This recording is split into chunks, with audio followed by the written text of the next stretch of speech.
Hello বন্ধুরা, আমি আবার চলে এলাম একটা নতুন কেকের ভিডিও নিয়ে। তো তোমরা সবাই কেমন আছো? আশা করি সবাই ভালো আছো। তো ভিডিও থাম্বনেল দেখে তোমরা বুঝতেই পারলা যে আমি কি কেক তৈরি করেছি। তো এটা হচ্ছে একটা এডিবল প্রিন্টেড কেক, মানে ফটো প্রিন্টেড কেক। এডিবল মানে বলে দিই যে তোমরা সবাই কেকের প্রিন্টটা খেতে পারবে, ঠিক আছে? যারা জানো না তাদের জন্যই বিশেষ করে বলা। আর আমি যখন থেকে কেক বানাতে শুরু করেছি তখন থেকেই আমার কাছে একটা দিদি রেগুলার বেসে কেক নেয়। তো এই কেকটি তার বিশেষ কোনো ডিমান্ড ছিল না, শুধু বলেছিল যে এডিবল কেক নেবে। তো আমি দিদিটাকে বলেছিলাম যে তাহলে কি ফ্লেভার নেবে না নেবে। তো সেটাও ওর বলেছিল যে তুই একটা ভালো দেখে করে দিবি। তো এটা আমি চকলেট ফ্লেভারের মধ্যে তৈরি করেছিলাম। তো এটা স্কোয়ার শেপের মধ্যে করেছিলাম, যেহেতু ফটোটা আমার স্কোয়ার শেপের ছিল।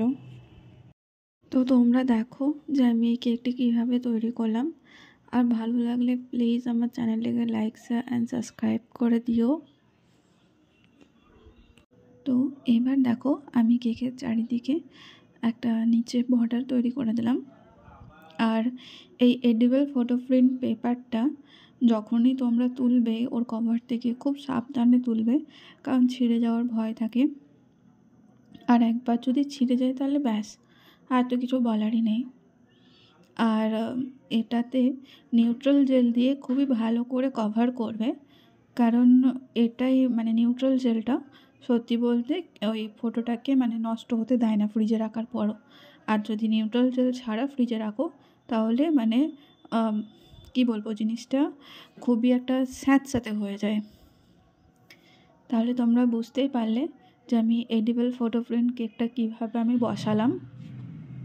তো এবার দেখো আমার কেকটা যাতে আর একটু ভালো লাগে দেখতে, ওই জন্য আমি কেকের সাইডে সাইডে বর্ডার লাইন আমি ক্রিয়েট করছি। তো সিম্পল একটা তোমার নোজল নিয়ে এরকম তোমরা ডিজাইন করে দিতে পারো সাইডে।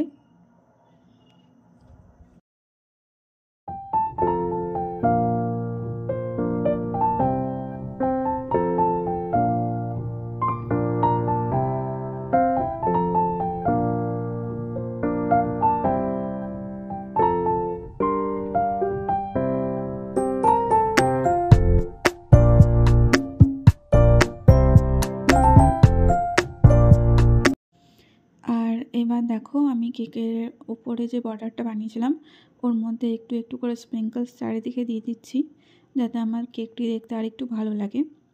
আর আমি সাথে কেকের রিভিউটাও লাস্টে পোস্ট করে দেবো। তো এটা হচ্ছে আমার কেকের ফাইনাল লুক। তো তোমরা দেখে অবশ্যই জানাইও যে কেমন লাগছে না লাগছে। আর সবাইকে দেখার জন্য thank you and Radhe Radhe.